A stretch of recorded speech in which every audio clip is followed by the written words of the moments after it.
This is an intro. Intro. Hustle and Flow Chart with your boy, My boy. Matt Wolf and Joe Fear. Hey. You're listening to Hustle and Flow Chart Bam. with Matt Wolf and Joe Fear. Yes, you are. Today's a good day. You're going to learn all about this up-and-coming platform, this ad platform. It's called Google Ads. Mm-hmm. Have you heard of it? I've heard of AdWords. No, it's called Google Ads now. Oh, they rebranded. They did. Now it's just confusing. You didn't know where I was going, huh? No, I didn't. Thought you were going to talk about Bing or something like that. No. Maybe. No, we didn't. We're not. Okay. Google Ads. Yeah, so today we have the one and only Mike Rhodes. With a special co-host. Okay, yeah, Dan Ryan as well.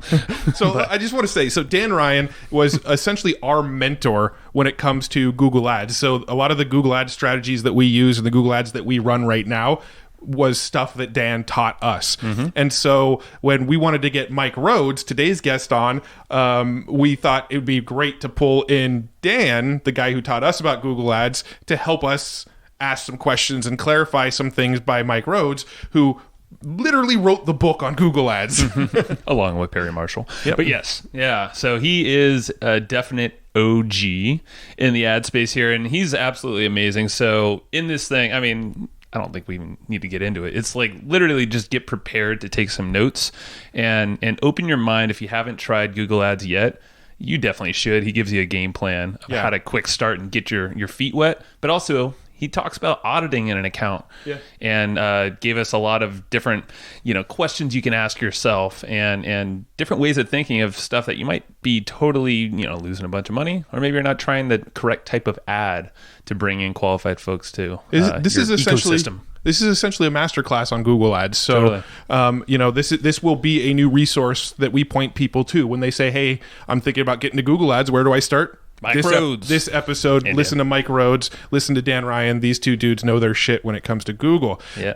Now, if you want somebody to help you do your Google Ads, if you want to teach people some of these strategies, tell me, and let them go and take it over for you, we have a great service recommendation. Who dat? It's called GenM with a G, GenM. Nailed it. And if you go to evergreenprofits.com/GenM, you're actually going to get a little bit of a discount because they're our sponsor. And what they're going to do is they're going to introduce you to essentially interns or apprentices who can come and work in your business. They're already trained in a whole bunch of marketing skills.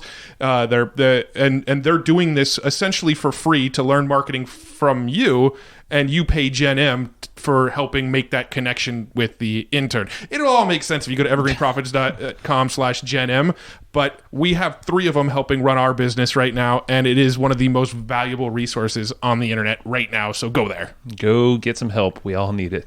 God knows Matt does. I definitely need help, but not in marketing. No, I'm just kidding. Wow. No, I'm good. I'm better than everybody else. Anyway. Anyway, no. All right, let's cut to it. Let's go talk to Mike Rhodes, and also Dan Ryan's here. Hey, Mike, thanks so much for joining us. How you doing? I'm great. How are you? I'm doing good. We've also got we've got our sort of AdWords mentor on the call as well. I don't know if Dan would call himself our AdWords mentor, but he's pretty much the one who's taught us everything we know about AdWords. So that's true. So we've got Mike on the call, who is our sort of AdWords guru that we've been following around AdWords, and then we've got Dan, who's the guy who's allowed us to sort of look over his shoulder at ads. So it should be a real fun conversation around Google Ads. /podcast bomber. I'm now taking that term. It's starting to become a thing. Mm-hmm. Yeah. It's You're nice, welcome. Thank you very much. Maybe one of these days we'll do a full episode where we actually interview Dan Ryan. No, that's not going to happen. That was unanimous. Well, cool. All right, Mike. So, real quick, can you sort of give us a little bit of a backstory and how you got into doing Google Ads, and what's the story of how you got to where you are now? Yeah. So I'd always loved the business of business. I've always known that I was going to have my own business, even when I was a little kid. I started my first business last century, because that's how old I am, when I was traveling around New Zealand. Got to Sydney in 2001. I thought I was semi-retired. What an idiot, kicking around on the northern beaches, which happens to be where I am now, just visiting. I live in Melbourne these days. And all the way back in 2004, there was a now infamous conference that a guy called Simon Chen put on here in Australia called X10 Seminar, and Perry Marshall was speaking at it. So this is, I think it was September 2004, and Perry talked about Google AdWords.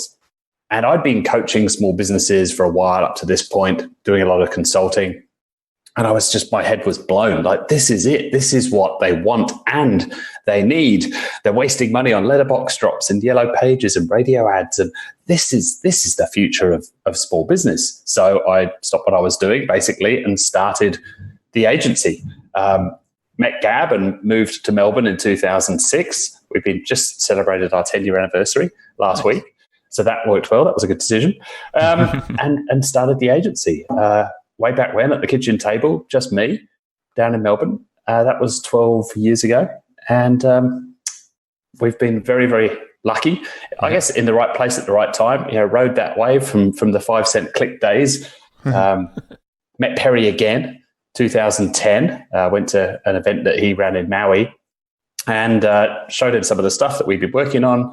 He quite liked it. So we started working together. And so I've been running all of the training for his group, co-wrote the book with him, and now just because I've discovered I'm a teacher at heart, so I've been teaching AdWords for actually probably longer than the agency. I've actually been teaching it since 2005, and we have an amazing team who do epic work. They are absolute legends, and I get to wander around, talk about what I love, and help a lot of businesses. That's the short version, I guess. Yeah. So cool. So with the book that you did with Perry, how did that process work? Was that mostly I know like Glazer, like Bill Glazer and Dan Kennedy used to do this thing where they would basically let other people write the book for them and then put their name on it. I'm curious. I doubt that's how it went with Perry, but with the book, how much of it is you and how much of it is Perry? It's about half. So Perry wrote the philosophical bits, the juicy copy parts, the story stuff, and then my job was all of the technical side. But let me let you into a little secret here, just because there's Dan and a couple of people listening. It doesn't matter if this gets out into the world, but I made the distinction between authoring and writing, which I think is an important one if anybody listening wants to write a book. So I authored all of the technical stuff, but I didn't actually sit down and hit the keys on the keyboard and write it, because I tried that for 3 months. And then I got within 3 weeks of my deadline and I barely had a page written. I'm like, okay, something needs to change. So I discovered, have you ever heard of the Kolbe test? Kolbe? We've taken it, yeah. First time I took it was in the room with Kathy Kolbe here in Sydney. And she told me I was a researcher. And I railed against that. I'm like, no, I'm not a researcher. I'm a creator. And I didn't want to be labeled a researcher, but she was right. I do love to go and see what's working in the world. I like to steal ideas from elsewhere and play with them and turn them into something else. So I turned the book into a research project. I basically mind mapped all of my chapters, dumped out what I knew onto a page, and where there was a little gap, or I thought, I haven't actually dug into that corner of AdWords for 6 months. Let me go find some stuff. Improved the mind map, and then sat there for half an hour recording. So each chapter was its own mind map.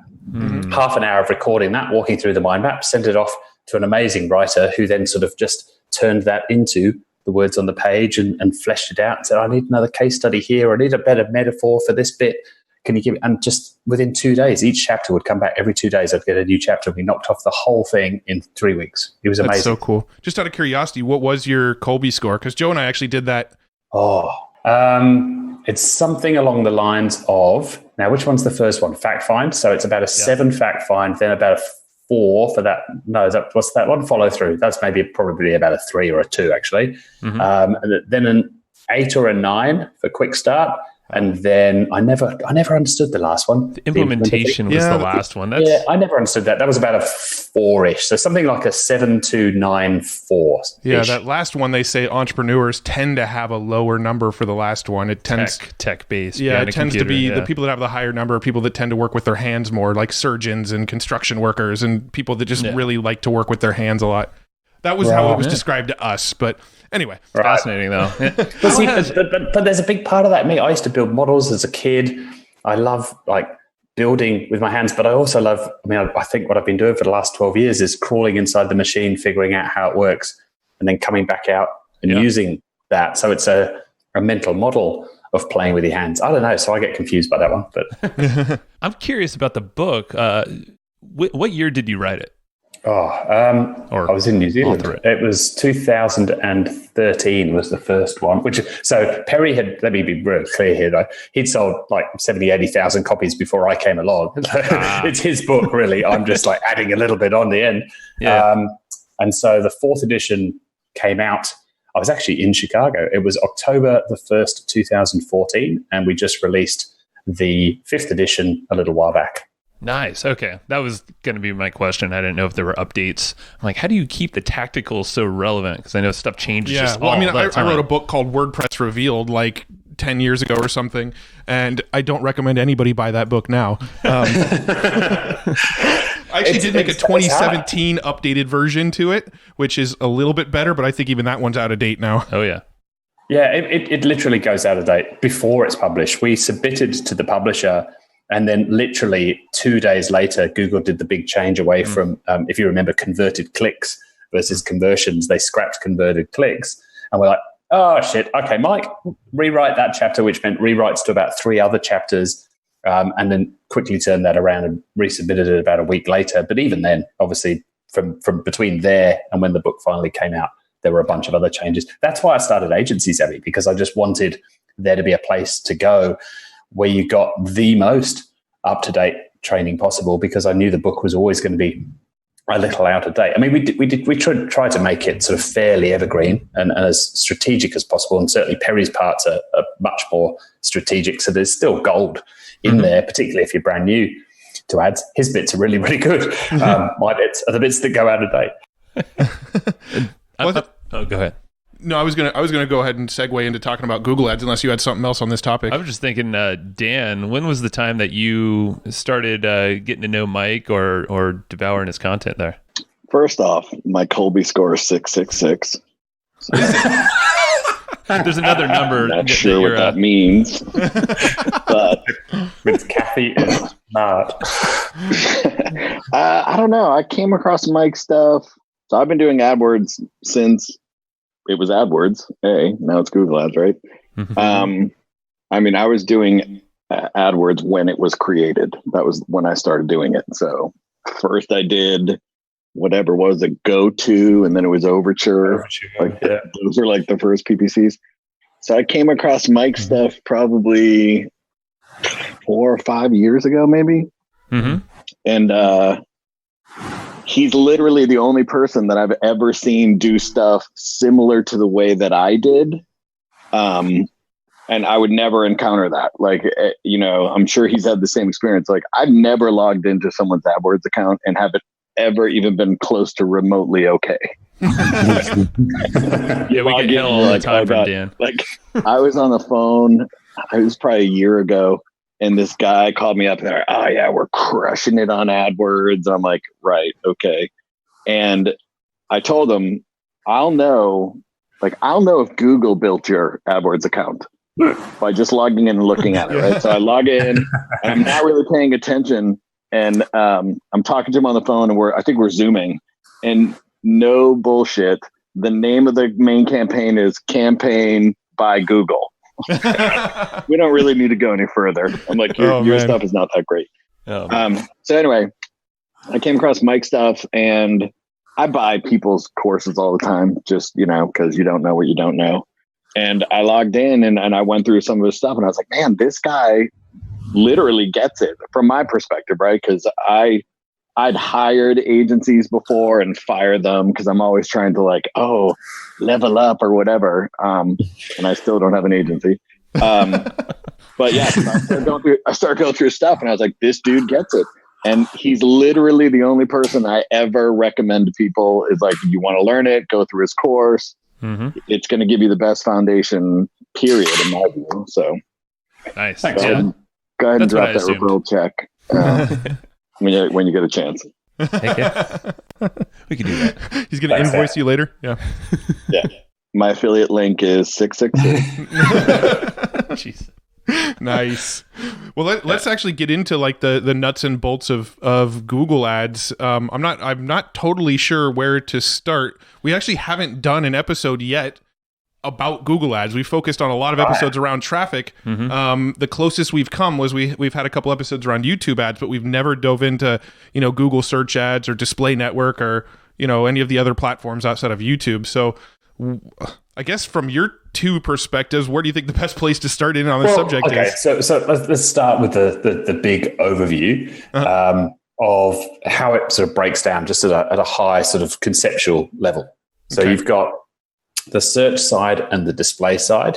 I think all of your listeners will be very, very familiar with the search side. And then on search, that breaks down into two. You've got your search ad, text ads at the top of the page, and shopping ads, the square ads with the price and the title. Awesome, by the way, awesome return. If you're an e-com business, you absolutely must be running Google shopping ads. I mean, so many people, particularly in the States, that are only on YouTube, or maybe they've heard something by Belcher or Tom Breeze, and now they're on YouTube a little bit, but it's a bit of a pain to set up, potentially. Google are trying to make that easier, but you must be running shopping ads. The return is fantastic there. Now, can I real quick? I want to jump in real quick with the shopping ads. Is there value in doing that if you have, let's say, an info business or a service business, or is that purely an e-com play? Not really. We've got one client. Well, okay, we're going to argue early. There's massive value from this guy that does it. So yeah. Okay, it's not your damn but show. You got to set. It's Mike's right. Like the feed. It's getting the feed set up. That's a real pain in the butt. Got it. And then there's certain things, like we got a SaaS client at the moment that we're trying to convince Google that we should let them have it's a subscription box model. I won't say what it contains because that'll kind of give it away, who they are. But we're trying to convince Google that we should be able to run that as a PLA, a shopping ad, excuse me. But harder to get through. Not the first thing you're going to do if it's your first time at the rodeo. Gotcha. Okay, so if you want to continue down the path of this sort of hierarchy of ads. Okay, and then on the display side, see Google's display network is a network of 2 million plus sites, 1 million plus apps. Stay away from the apps generally, on which you can show your ads. It used to be the case that you'd have to load up all of these different ads at set sizes. Now Google's going to try and build those ads for you. You give it a few assets, a few headlines, a few images and so on, and it'll mix and match all of those, build your ads for you, trying to make life easier for you. We can talk about the pros and cons of that.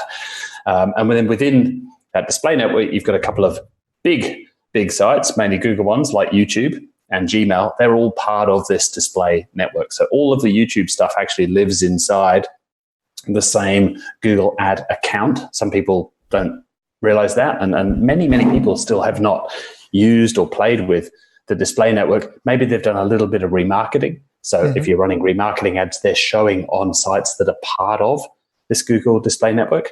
So that's sort of how it breaks down. You've got search and shopping on that side, and then sort of regular display, if you like, and Gmail and YouTube on the display side. And there's a tool I created.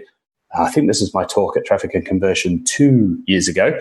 But if you go to thedisplaygrid.com, that'll redirect you to a Google sheet that shows visually how that GDN breaks down. So all of the different types of targeting that you can use, all of the different types of ads. And there's a couple of videos at the bottom that explain how to use that free tool. I don't cookie you. I won't remarket to you. It's totally free.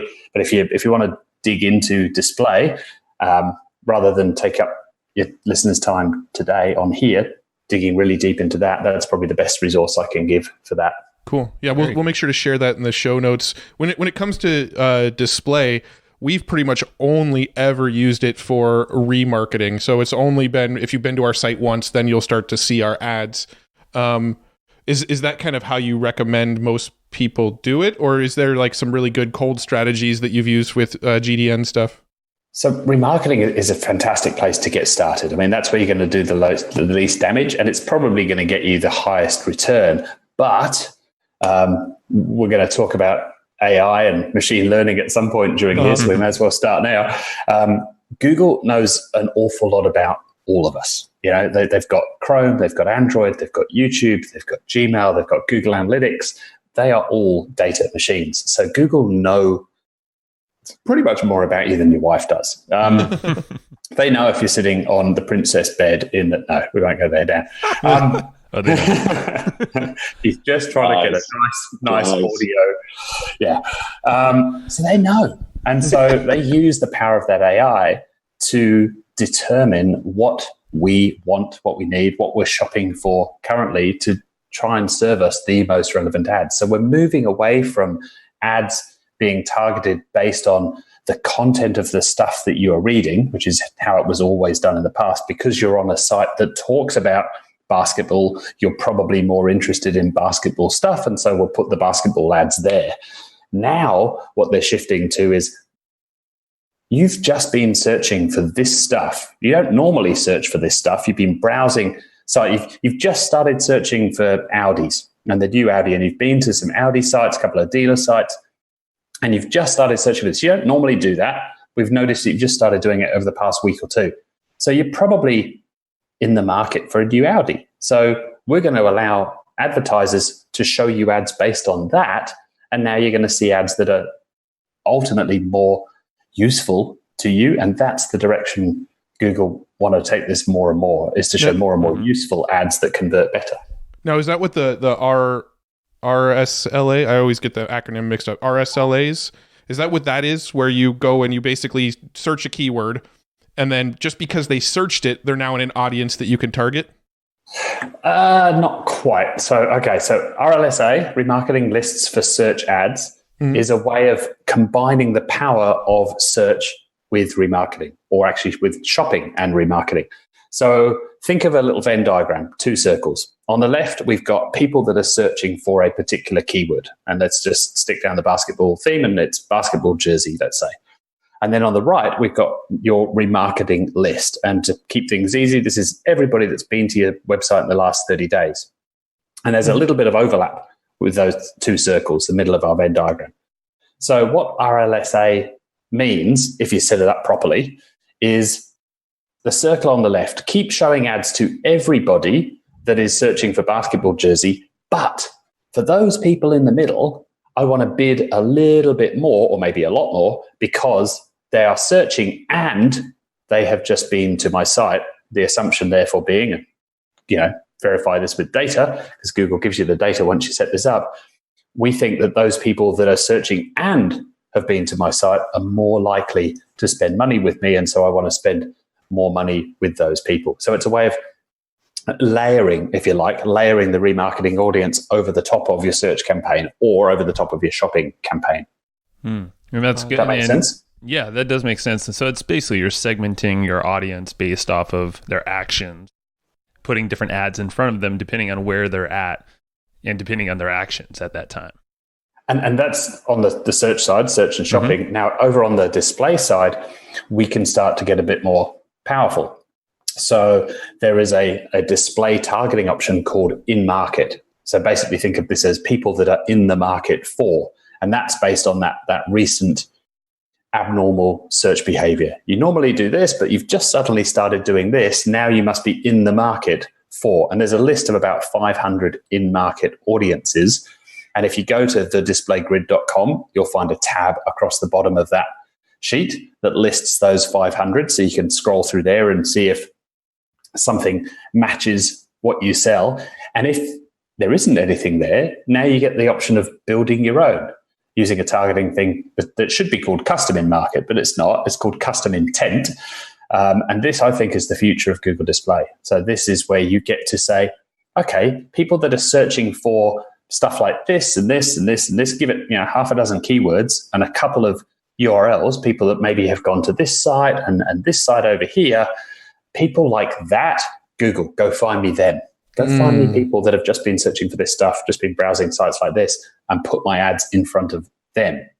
So that's ridiculously powerful. Yeah. As a cold strategy in particular, who's just been looking at my competitor sites? Who's just been searching for my competitors? Get me in front of them, please, Google. It's as close as you could get to being able to put your remarketing pixel on your competitors' websites. It is not that, but it's as close as you can get to that. Got it. Okay. Super powerful.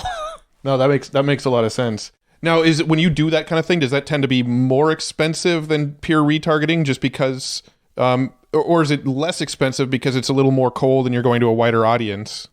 Ultimately, we pretty much try and target most of our ads based on results. So I don't sort of tend to look at, or even think about, say, CPCs. So I'm probably going to bid more for my remarketing audience because I think those people are more likely to convert. And so my conversion rate's going to be higher, but I'm going to sort of tweak that up and down until I get to a profitable level. So with my cold stuff, I'm probably going to bid less, almost certainly, because it's probably going to convert less. But ultimately, I want that return on investment to be round about the same, depending on the business model. I mean, there are cases where you might do that a bit differently. It depends on the business model, the frequency of purchase and all that sort of stuff. But generally, that traffic's going to be cheaper. But we all know that cheap traffic ain't necessarily good traffic. Right. We want quality traffic. We want buyers. And so we're going to base that on results, whatever that means to your business, whether you're doing CPA stuff, return on ad spend, and obviously depending on your business model. If you sell fast fashion and your typical buyer buys from you 6 times a year, that's very different than if you're selling coffins, which tend to just sell once. Yeah, good point. Not a lot of return customers there. So hopefully not. What sort of advice do you give somebody that's just a complete beginner? They've got something for sale. Maybe they've got a course or an e-com product, or they've got something. What's sort of their first thing that you tell people to go do, just who never even logged into Google? First thing, like Dan said before, don't go to Google for advice. Step one. But get educated. Like, find some stuff, and there's plenty out there. You mentioned John Belcher before. He and JB have some fantastic stuff over at AdSkills. We've got a bunch of courses at Agency Savvy as well. There's tons of stuff on YouTube. There's a great course on Udemy. Isaac has put out about an 18-hour course for $15 or something ridiculous. So get educated. First campaign, you probably just go after your own brand. It's the easiest thing to set up.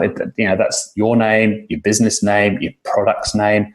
You can't do much damage there. It's cheap traffic that's going to convert. That's the best way to cut your teeth and get started. And then second campaign, remarketing. You're probably leaving money on the table if you don't have a remarketing campaign. Now you could start to play with some colder display or some YouTube or some non-brand search, but get your feet wet first with either a brand search campaign or a remarketing campaign, and maybe shopping. If you're e-com, again, I think the returns are well worth it. But maybe if you're brand new, have somebody else set it up for you. Get you off the ground, and then you can take over after they've been. Maybe they do a setup and build. Run it for a couple of weeks, knock off the rough edges, and then hand it back to you with a bit of training. That's a really, really good way to start a new campaign. That makes sense. Yeah, and you mentioned e-com, and we have a traffic kind of community, and we talk all about all sorts of stuff. But there's a lot of folks in e-com that we can't really give them the best answers at all times when it comes to Google. So, are there any specifics that for e-com businesses, typically profit margins aren't as much? Are there some rules that they should follow when doing this? Oh gosh, basics. Well, so I want to add on to it. Like, I feel like there's a lot of people. There's this trend nowadays of people going and setting up Shopify stores, going and finding stuff on AliExpress and just listing it on their Shopify store, and then running ads to the stuff on their Shopify store and going, "Why can't I be profitable?" And they'll be buying $5 widgets on AliExpress and selling them for $10. So you have $5 to work with in profit before ad spend, and it leaves very little to get a return on ad spend. Those people are probably not going to succeed, are they? See, it's crazy because it's a trend, and so many people are asking this. So we wanted to address it because everybody wants the magic easy button. I was chatting to Ken McCarthy about this last year, about why are there so many bloody Facebook gurus out there. Like, everybody and their granny seems to be a social media guru these days, and there's Insta courses popping up and all of this stuff. He's like, why is it so hard to find good stuff? I mean, when we started doing more and more e-com, probably about 3-4 years ago, there was very, very little out there. No good courses that you could find, no books. I basically went and cherry picked, called in some favors, and got my guys trained. with some people that I knew that were just very quietly going about their stuff and doing it, to say, like, how the hell do you do this thing? Because there isn't much. I mean, first thing, like, this isn't a set rule, but you probably want that sort of average order size to be north of $50 to give yourself a little bit of wiggle room to work with. I think setting realistic expectations is huge. We had a client who is no longer a client. So I think this is probably a couple of years ago. They came to us and their ROAS was about, I'm going to say somewhere about 3.5. I don't know the exact numbers off the top of my head, but the goal was set at 6-1. If you can get a 6-1, then we're profitable. We are happy campers. Katie and Vic and the team are amazing. They got them up to about an 8-1 return within weeks. Wow. Weeks. Like, they just blew it out the water. Client then turns around at that point and says, oh, well, if you can get 8-1, then the target is 13-1 now. Why? Do you not like making money? Because they just didn't understand that. So picture the archery target.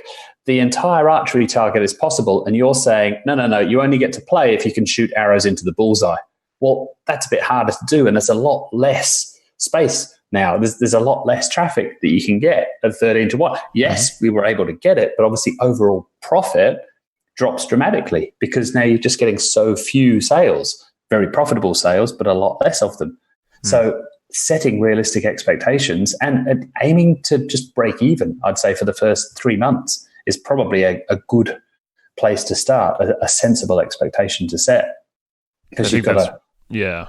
That's smart. I like that. And you can give it kind of some basic benchmarks there. I think that we can spread the word to our customers. I think just understanding your numbers. I mean, just realistically sitting down with a pen and paper before you even turn on the computer and going, what would my return on ad spend, what would my ROAS need to be to break even? Is that 3-1, 4-1, 5-1? Like, understanding your numbers.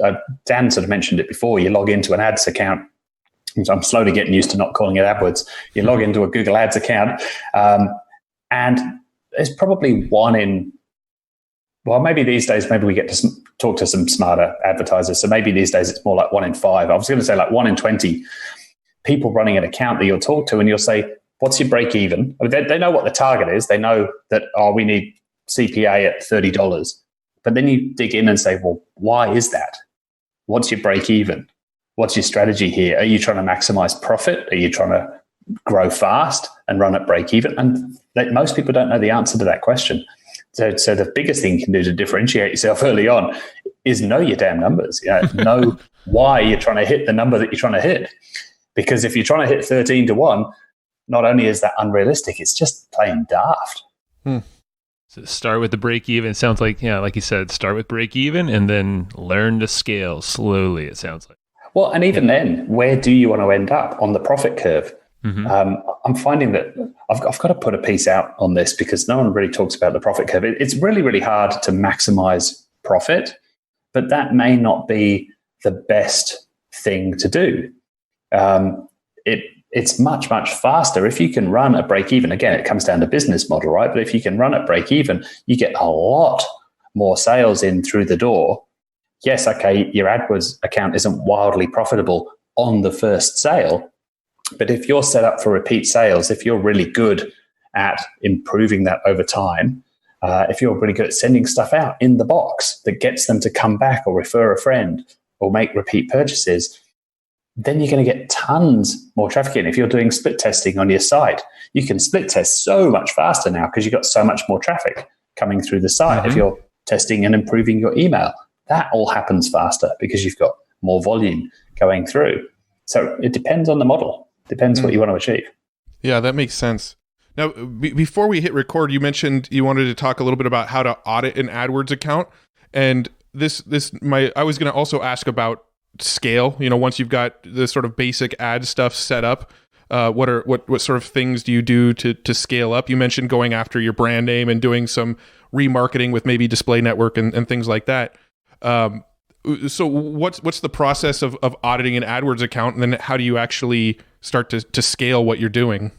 Yeah, okay. I'll try and connect those two big Maybe dots. they don't have to be connected. They were connected in my brain, but they don't necessarily. They could be two different questions. Well, they kind of are. It's just they really kind of are. I mean, it's an ongoing process of optimization, right? You're continually testing, experimenting, and that's a mindset that you need to adopt. I think all of your listeners already have that mindset, but sometimes clients don't. Why is it taking so long? Well, because it's a test. If we knew the answer to the test, it wouldn't be called a test, and we would just do it. Little things like that. So, I know you guys love systems and process. So I thought probably the most useful one that we use is to walk you through my audit process, so that then you can go back and look at, if you're running Google Ads and listening to this, you can sort of go back and look at it through fresh eyes, look out for warning signs like campaign by Google, and then sort of know the 80-20 of where to go in there and what you might start to look at to improve it. Yeah, sounds good. Cool. Okay, so we start with just looking at the date and just eyeballing the chart and trying to figure out the date range for this audit. Are we going to look at the last 3 months of data, the last 6? I want that data to be recent and consistent. So you're looking for basically charting your conversions over time. Is there a big drop-off? Have we just had Black Friday? And that's this weird traffic that we don't want to consider. So recent and consistent, tweaking the date range to get a sort of reasonably flat line so that I've got some sensible data to audit. And then the most important thing at the beginning here is to understand the game that we're playing. What are we tracking in terms of conversions? Having a look at that conversions tab and understanding what on earth is going on in this account. Now, if it's your account, you're probably going to know that. You probably think, I don't need to look at that. But go and have a look at it anyway through fresh eyes. Think about the stuff that you're asking Google to track. I'll give you a cheat sheet for this as well, so that you can put that in the show notes. Nice. Perfect. We will. Like 130 plus questions that you can go ask of your ads account. Good. This is good. Because I know you like giveaways and stuff like that. Heck yeah. That's okay. Understanding if you're tracking value, understanding what the big goals are that you're tracking, which might be sales or somebody filling out that lead gen form. But are you tracking the little stuff as well? How many pages someone's looked at, time on site, did they view that particular video or download that particular PDF, all of that stuff. And like we talked about before, what's the goal? What's the target? And also, what's my break-even point? Because I really want to understand the difference between that. If you're currently running at $20 CPA and the break-even is 22, then the stuff that we're going to go do next is going to be very different than if you're running at $20, but the break-even is at 20. So just understanding where the wiggle room is and how much wiggle room I've got is pretty important. Mm-hmm. Then I'm going to look at the overall structure of the account, get a handle on which types of campaigns are being used. Again, we've talked about search and shopping. 2 types of search, brand and non-brand, and then display, YouTube, and Gmail on the display side. So which types are being used? Are experiments being run? And really just what's the 80-20 of that? Generally, if we're auditing an account for someone, we do a bunch of audits for, the account owner, the business owner, the marketing manager, but we also do a bunch for agencies too that don't tend to want to let anybody know that they're auditing a client account, but it gives them a bit of a cheat sheet. They've just inherited this big new account. They don't really know what to do with it, so they'll come to us, pay us for an audit, and then they've got their to-do list for the next 3 months sorted, and they'll probably get a better result. And then we're going to look through the settings, have a look at that overall setup, how it's being run. Are they using some sort of automation? We might talk about Google Scripts a little bit later on. Are they using some smarts in there? Like, are they using a data feed to do customized ads? Are they using lists? So just digging into a bit of the nitty gritty. And then I'm going to start to look at data. So the first part is just really all structural, looking at settings, getting a feel for how this is being run and looking for some quick wins there. And then we're going to dig into data, starting fairly high level. So looking at what's the potential of this account. So by potential, I'm looking for stuff like impression share. I'm looking at, could this campaign just be running more? It's rare you see it these days, but you'll still see stuff that, campaigns are being limited by budget, which is Google's way of saying, I want to run these ads twice as much as you're letting me run these ads. They're profitable. Just give me more money and I'll show more ads. Instant win. You don't see that as much these days because most people tend to understand that one.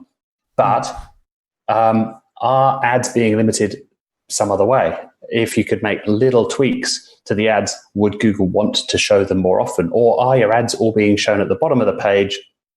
And by bidding just a little bit more, we could show ads at the top of the page where they're going to get 10 times the clicks for a little bit more spend. Then I'm going to start to segment my data. Avinash Kaushik is Google's, what's his official title? I think it's digital evangelist or something like that. I had the great pleasure of speaking on the same stage as him earlier this year in Moscow, of all places. Got a nice photo with him in the green room before we went on. And if you ever get the chance to see him speak, he is the most entertaining, lovely, lovely speaker, an awesome parent too. He writes about like the stuff he does with his kids. I just think he's just an epic all-round guy. Cool. Very, very cool analyst, but he's just way more than a data analyst. His blog is Occam's Razor for the show notes. Awesome guy. Great quote. I quote him often, but all data in aggregate is crap. So looking at, people will say, so what's the click-through rate of your Google Ads account? It doesn't matter. It's a meaningless number. It's an average of an average of an average. So we must segment that data and start to slice and dice. So the first way is to do that. You might segment by network. We've talked about all of the different places that you can go run your ads on, understanding the difference in those traffic. So this is kind of embarrassing that I have taken 14 some years to understand what I'm doing when I'm looking at this data. And I figured this out earlier this year. I don't know if I can do this without a whiteboard to draw this on, but I'll give it a crack. I don't think I've ever mentioned this before other than with my team. Ooh. And on a webinar just the other day, but I had pictures for this one.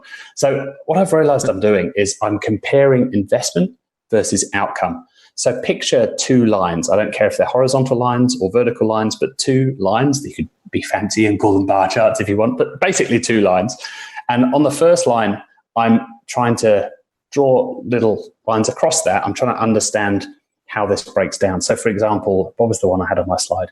I had search and shopping and display, and it was like 44 grand on search, 41 grand on shopping, and 9 grand on display, something like that. And so I draw in my head, I'm drawing little marks on that and turning that line into those three chunks roughly in proportion. And I'm picturing sort of the rough proportion. Okay, a little bit less than 50% is going over here, about 40% is going over here, and there's this little bit over here.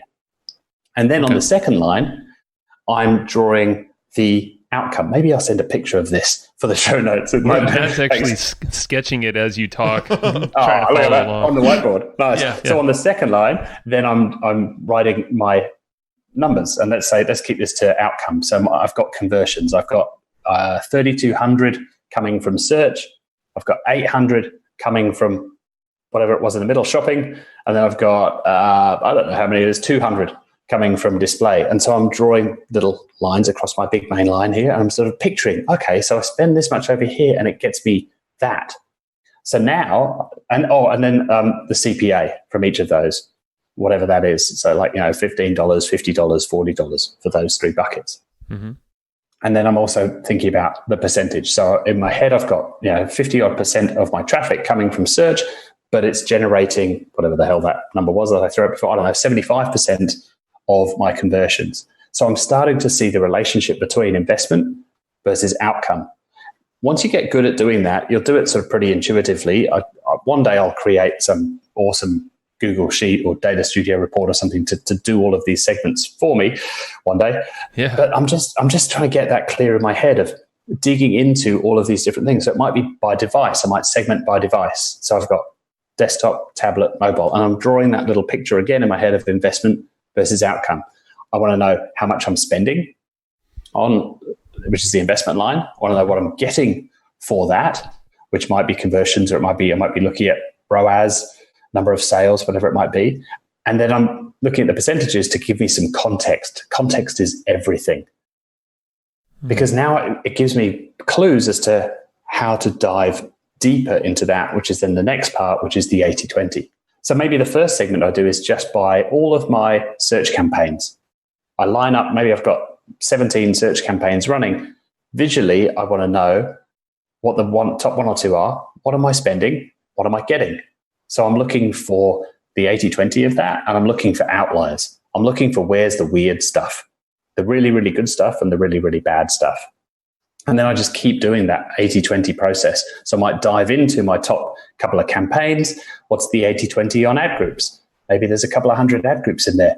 What are the 5 ones that I really need to look at? And what are the weird ones? What are the outliers? Oh, I've got these 3 over here that are way more expensive. Let's dig into that and see why that's happening. Dig into those ad groups. Then I'm going to look at my keywords, my ads, maybe my ad extensions, maybe dig into negs. Maybe negs come a bit later, but I'm just digging and digging and digging, segmenting, looking for the weird stuff and looking at just spending all of my time on the most important, which is usually follow the money. You know, where am I spending the most money? But sometimes it might be, where am I getting loads and loads of impressions, but I haven't spent any money? So there's an outlier. It might be, where am I getting loads of clicks, but it's not converting? There's an outlier. So segmenting and 80-20. If you take away 2 things from this entire episode, and I've just confused the bejesus out of you, segmenting and 80-20.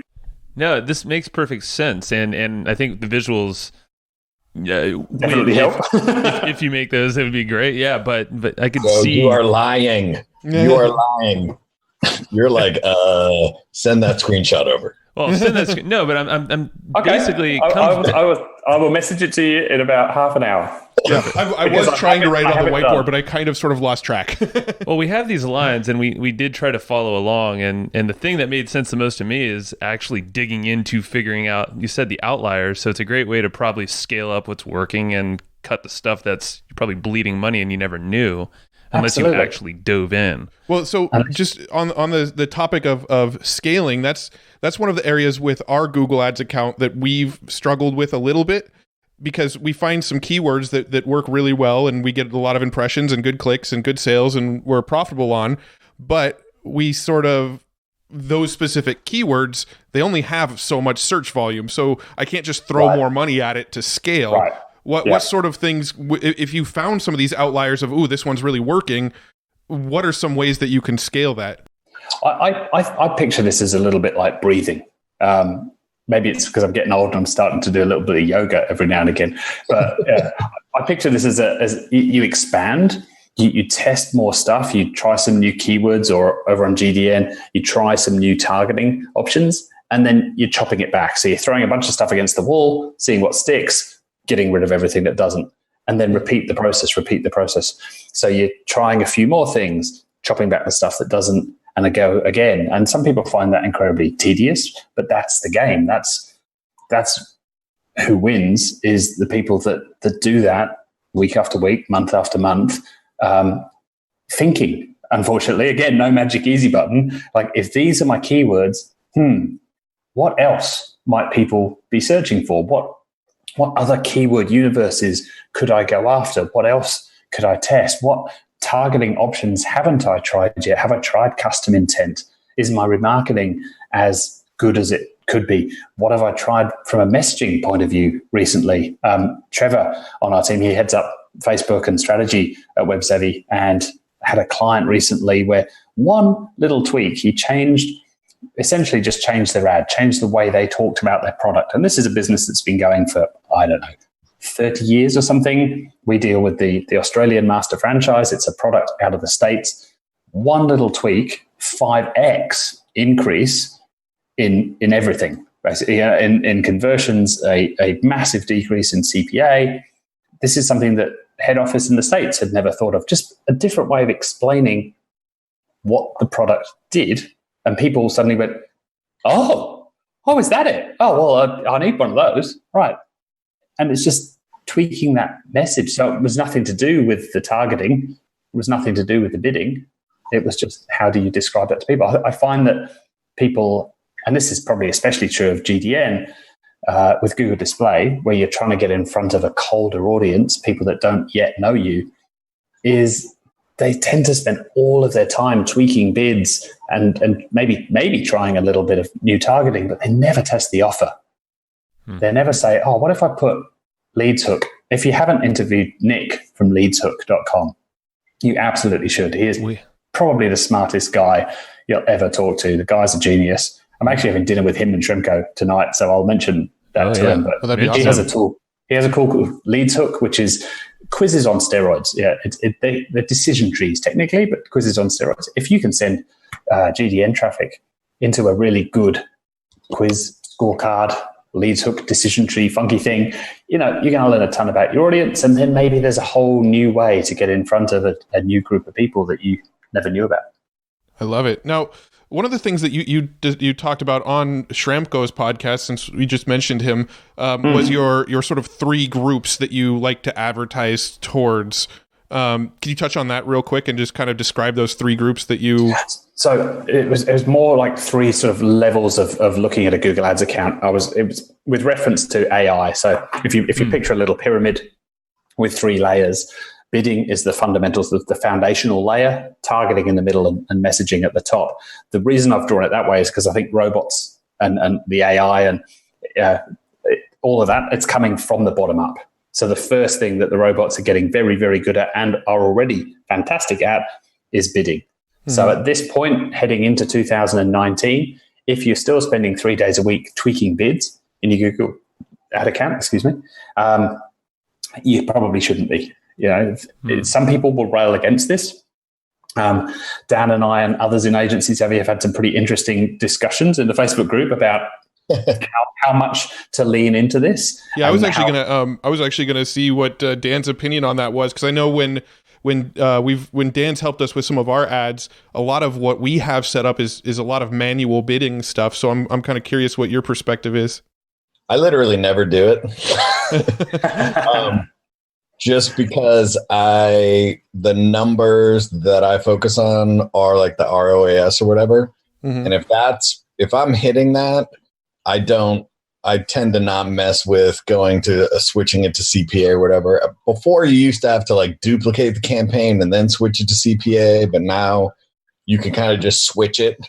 But I just don't do it. I mean, that's just like that in the scripts. I'm like, yeah, you lost me.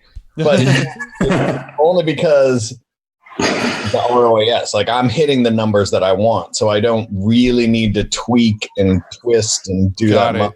Makes sense. So it's like it's not broke, so don't fix it kind of scenario for your business. Yeah. And then there's no point in like, if I can shave $1 or $2, like in the big picture, it's not worth it, because how much time did I spend to shave the $1 or $2 that I could have maybe gotten more top of the funnel, or maybe gotten something that gets me more conversions as opposed to a cheaper conversion.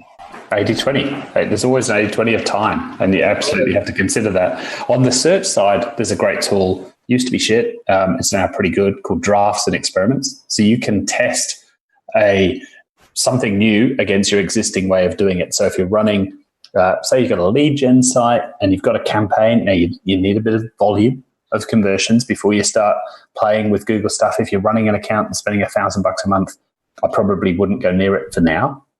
But if you're getting sort of around about 100 conversions a month or up, preferably at a campaign level, then you might run a test and say, Google, let's try your target CPA model against what I'm currently doing and see, because, I tried it 6 months ago and it was awful. I tried it 12 months ago and it was really awful. But show me what you can do, because I think you'll be amazed at just how quickly it's improving. We are linear beings. We remember the past as being just like today, but a little bit worse. We think 5 years into the future will be just like today, but a little bit better. We can't remember what life was like before the iPhone.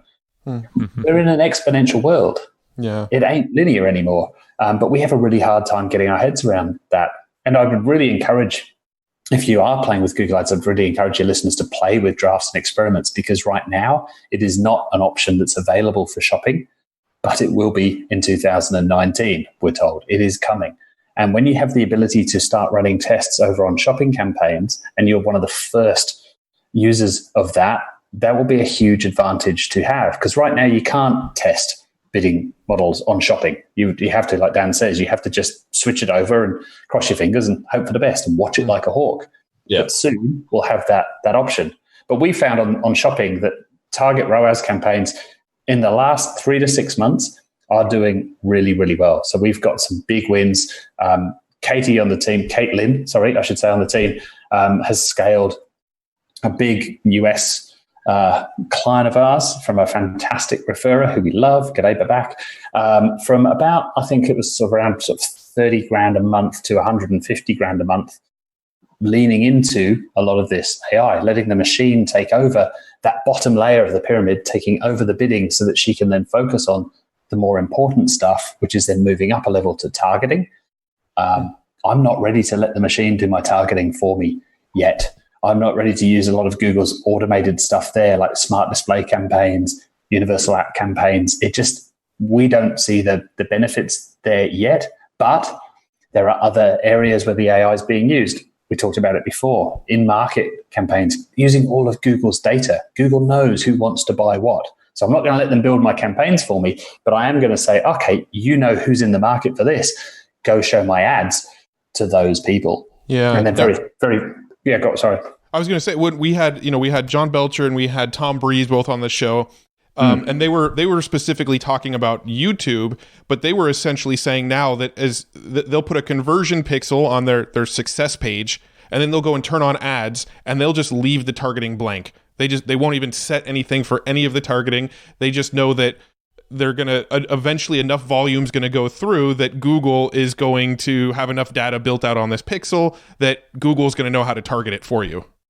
And I think, knowing those guys pretty well, having seen inside a few of their campaigns, especially Tom and I worked together on a few clients, they're dealing with pretty decent volume, and they're only playing within that fairly defined box, which is YouTube.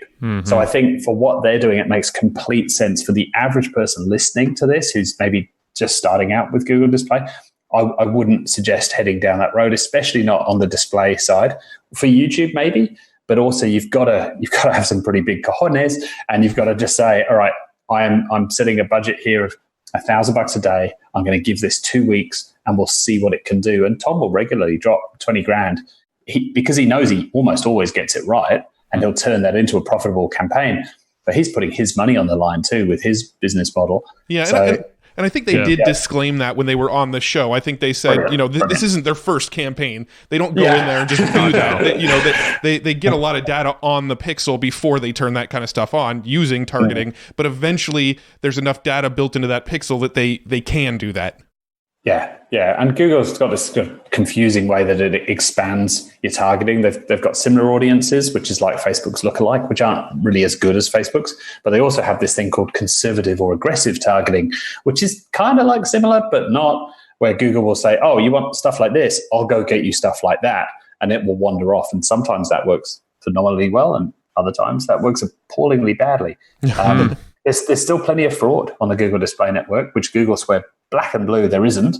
I've had many stand-up arguments with some of the product managers on this, particularly on apps. I think a lot of the fraud is moving to apps. And so, we've seen a campaign, so I'm sure Dan has seen the same, where you dig into a display campaign and you find that 80% of the spend was basically caused by fat thumbs on apps that were designed to get clicks on ads, that is not leading towards conversions. I mean, occasionally you get the odd fluke, or you get some fraudulent app that makes it look like these are real conversions. We won't convert every click because 100% conversion rate would look dodgy. I think the fraudsters are getting smart. They're using AI.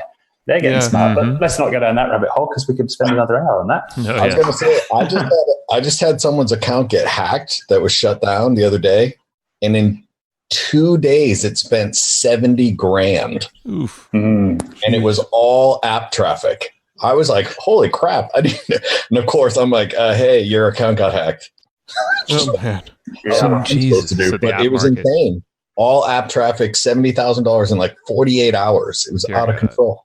Jeez. And was that purely by sending the traffic to their own apps so that they made money off the app sites, or were they sending money to their own URL? Did they change the ads to redirect them to their own URL? Yeah, I think that's what they were doing. It was weird. I'd never seen anything like it. I didn't know you could actually I'd never seen an AdWords account get hacked before. So let's segue into scripts, because I'll give you an example of a really good use case for scripts. So scripts are basically segues. So scripts are basically little computer programs you can squirt into your Google Ads account, and they sit there and run for you. So you take a small portion of the brain of some of the best AdWords people on the planet, and you go, oh, this is the way they do it.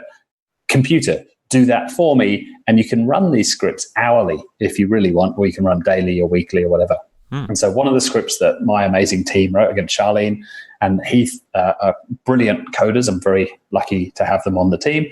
But we made a conscious shift towards investing in this stuff about 3, 4, maybe 5 years ago, to build more and more of these scripts. I wouldn't do that today. I don't think Google are going to go too much further down this rabbit hole of scripts. I think they're going to go more down the AI, machine learning, leave it to us path. They keep taking control away from us. But right now, scripts are a great way to get control over the data and to automate a lot of that. So one of the scripts we wrote was to have a whitelist of URLs. So if an account got hacked, the first thing the hackers normally do is to redirect the ad. So they leave everything the same, but they just change the URL of the ad to send all of that traffic to their site. And then if that doesn't get detected, then they'll ramp up some bids, and then they'll ramp up budgets, and then you end up spending huge amounts of money in 48 hours. Ouch. With a script in place, you might have a whitelist to say, this is evergreenprofits.com is an allowable domain for this account. If anything ever happens, if any other ad, maybe it's a typo, maybe it's malicious, but if any other ad or site link or a keyword URL changes to anything other than whatever's on my whitelist, automatically pause the ad. And so, yes, at worst case, they've got 59 minutes of running that traffic, but then it will get shut down automatically by having this little program that's sitting there watching for that stuff. Or another script you might have is to alert you when anything weird happens. When a campaign suddenly starts spending lots of money on mobile ads, and historically it's only spent $10 a day on ads or on apps, sorry, and now all of a sudden it's up to $1,000 per hour, immediately send me an email or a text message or something. Let me know, alert me to this thing. I'm a massive, massive fan of like automated alerts. That's a really good place to get started. So not having a script make a change to an account for you, but letting you know about stuff. Yeah. Having that data brought to you, I think what Gerber would call management by exception, but having that brought to you and saying, oi, there's a big problem over here, wave the red flag, come check me out.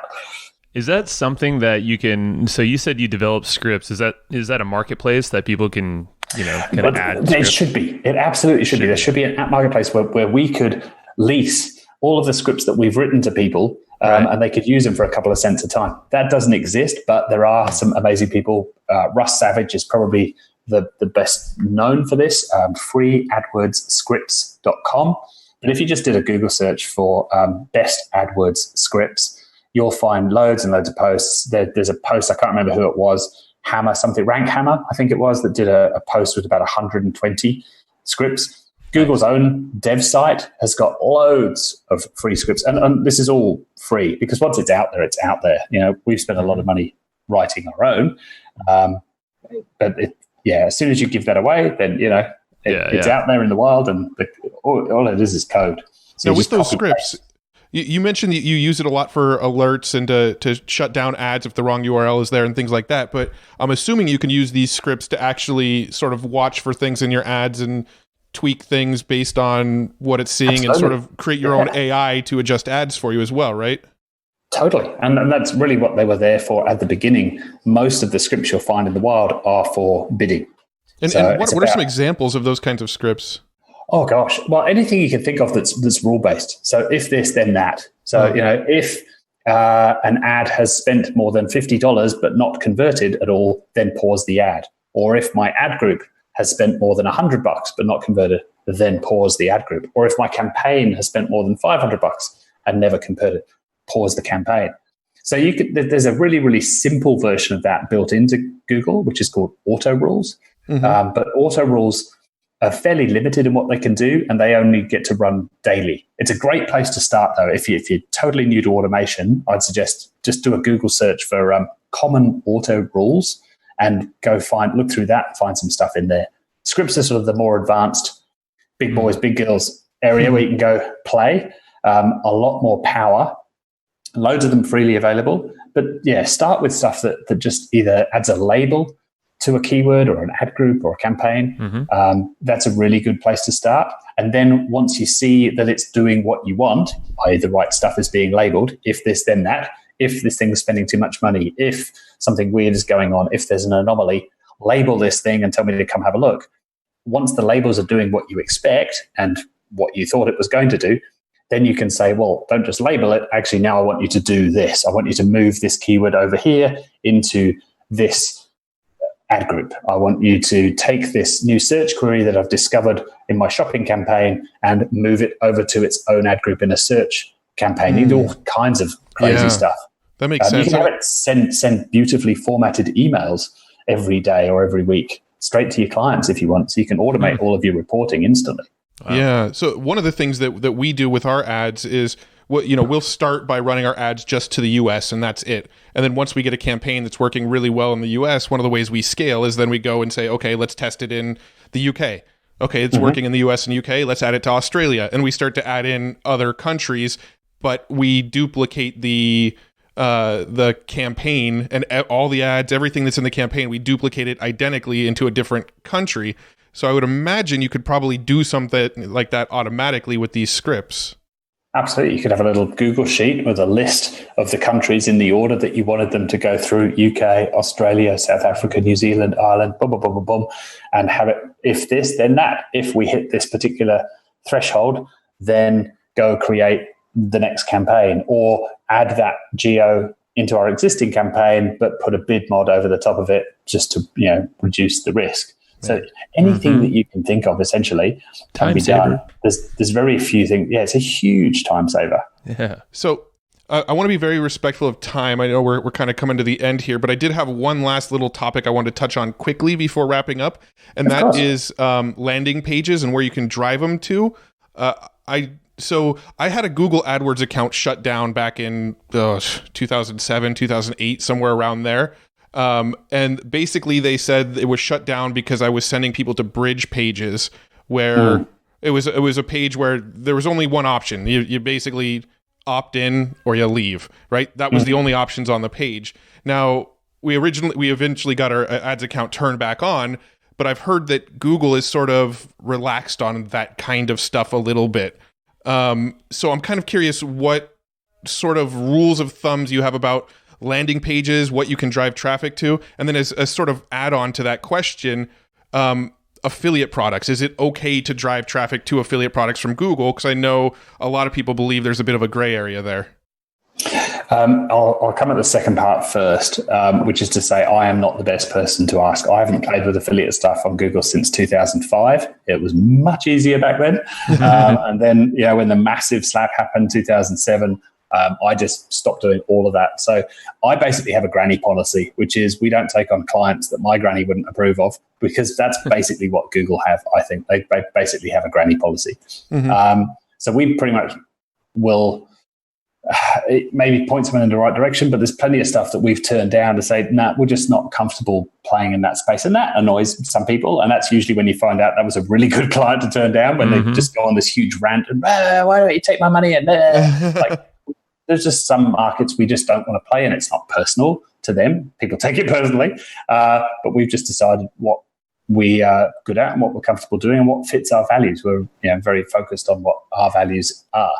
So I'm not the best person to talk to about this stuff, because we don't push the envelope. We are dealing with very, very safe industries.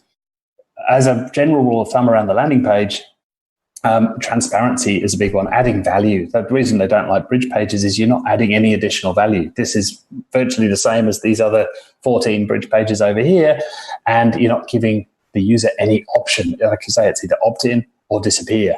They want to see value being added when someone lands on that page. So good design matters, because at some point you're going to get a human review, and that human review is probably going to last about 20 seconds. They're going to have a quick glance at it. Does this sort of smell suspicious? Is this a page I'd send my granny to? If it doesn't pass the sniff test, then they're probably going to start to dig a bit deeper. Of clear and obvious what the brand is. A little bit of navigation generally helps. We used to test Should the nav be at the top or should be at the bottom? Because from a conversion rate point of view, that might make a big difference.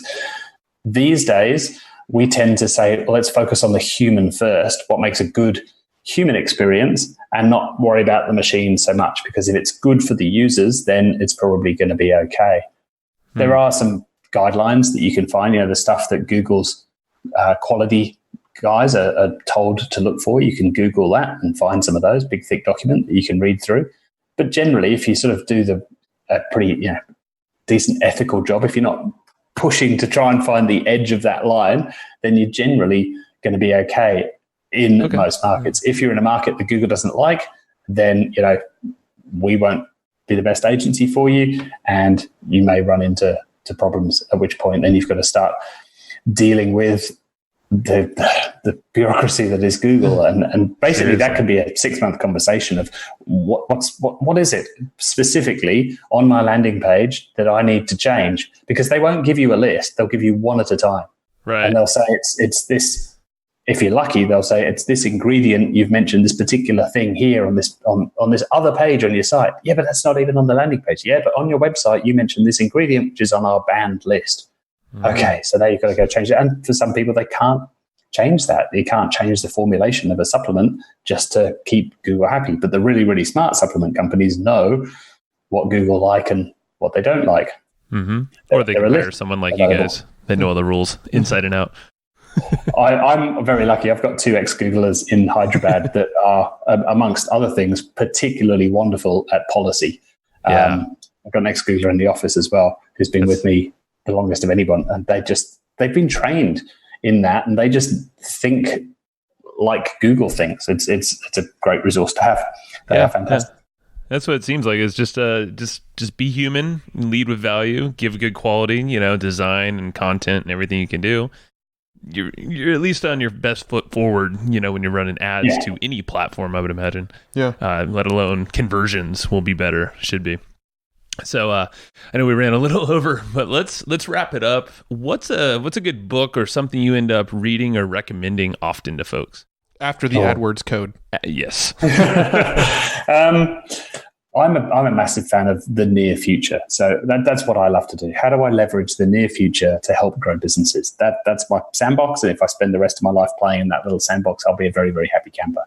So I love looking ahead at what's the near future. So right now, obviously AI, machine learning is a huge part of that. But slightly broader than that, I'd recommend books like Thank You for Being Late, Tom Friedman, or The Inevitable, Kevin Kelly. 2 wonderful, wonderful books. 21 Lessons for the 21st Century is one I just read the other day. If you want to dig into AI a little bit more, AI Superpowers, which is scary as hell because basically China win this game, and what happens next when China do win and how far away is that? Hint, not very far. Prediction Machines is a great book on AI as well. I could go for another hour here. I love it. Principles, Ray Dalio. I love the first half of that book. The second half, I realized the guy is an absolute nut job, but hey, he's a multi-billionaire. I actually didn't get that far. I got about half, and I was like, this is really good. Have you read Bold by, I think, Peter Diamandis? Yeah. Peter Diamandis' 2 books, Bold and Abundance. I'm part of his A360 digital community, which is a fantastic resource. I actually just did, the reason I was up in Sydney a couple of weeks ago was they brought Singularity University to Australia for the first time, which was an amazing conference, brilliantly facilitated. A couple of amazing guys, Kyle and Mark, that just, and some of the SU faculty. So we did some deep dives into AI and blockchain and big data and a bunch of other stuff. It was fantastic. Loved that.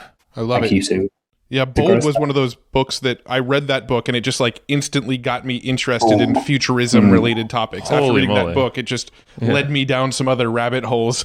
And his he's got an email that sends every Friday that's a free email called Abundance Insider, which is a really, really great email series to be on as well. Great. Awesome. Yeah. And that will lead you down from there. You'll end up down the Ray Kurzweil rabbit hole and reading about the singularity and how to create a mind. That was a wonderful book. Ray's a pretty interesting guy. He's now Google's director of engineering. So we've come full circle. There you go. Cool. AI's everywhere in China too, like you said. Lots of things happening. Cool. Dan, anything you would input on the book question? Might as well add you in there. The Walking Dead. Oh, Oh, wait. jeez. Okay. We're cutting you off. It's a great graphic novel series. Harry Potter. Love it. He's glancing around the room. He's in thinking, My Little Pony. I don't think the Papa listeners know where he's Sparkle. sitting. I don't know if you're familiar with that one, but it's Are you sorry you asked yet, Joe? Are you sorry you asked? I'm sorry I asked. All right, back to mute. All right, man. Mike, where should folks go and learn more from you? I know we're going to give a lot of stuff in our show notes that people can check out. Yeah, and look, we'll do a bit of a special offer for your listeners too. If they're thinking about wanting to get an account audited, we'll do a special deal for you. If they've made it all the way to the end, then I think that's only fair. So agencysavvy.com/hustle. There will be something on there whenever, by the time this goes live. So agencysavvy.com. That's where I do all of my teaching. That's where all of my courses are. And if you go to /hustle, then you get a little bit of bonus. Sweet. That's super cool, Mike. Thank you. And yeah, we'll link everything in the show notes and make it obvious even for folks that might not have lasted this long. You're good, you boys. Cool. You really are. I think we'll be doing a round 2 because I think there's like half of the list we didn't even touch yet. Yeah, I'm looking at our whiteboard and there's so much we didn't even get around to. So That's okay. I'll come back.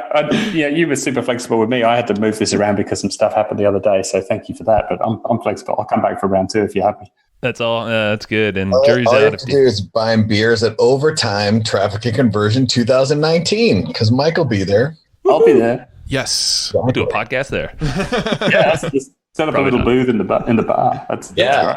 We'll go in the back. The drunken version. That'll be great. That would be kind That's of when cool, the actually. good stuff That comes would out. be cool. You could do like 4 episodes a night from there and just, that would be great.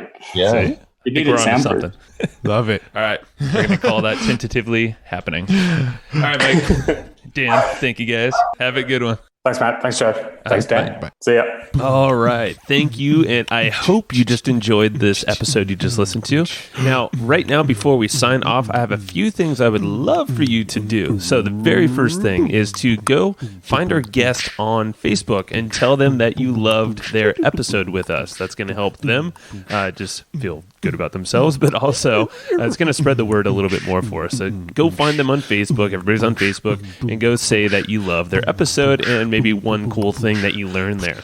The second thing is to go to iTunes and subscribe to our podcast. Just look up Hustle and Flowchart and hit the subscribe button. And the very last thing, the third thing, is to leave us a review on iTunes or wherever you're listening to this podcast and help us spread the word more. That's how more people are going to get this awesome knowledge, this cool podcast training, and a whole bunch of other cool free training that we give out at evergreenprofits.com. So that's about it. Go find them on Facebook, go subscribe on iTunes, and leave us a review. You would be amazing if you did that, but you're always amazing. So thanks for listening, and we'll catch you in the next episode.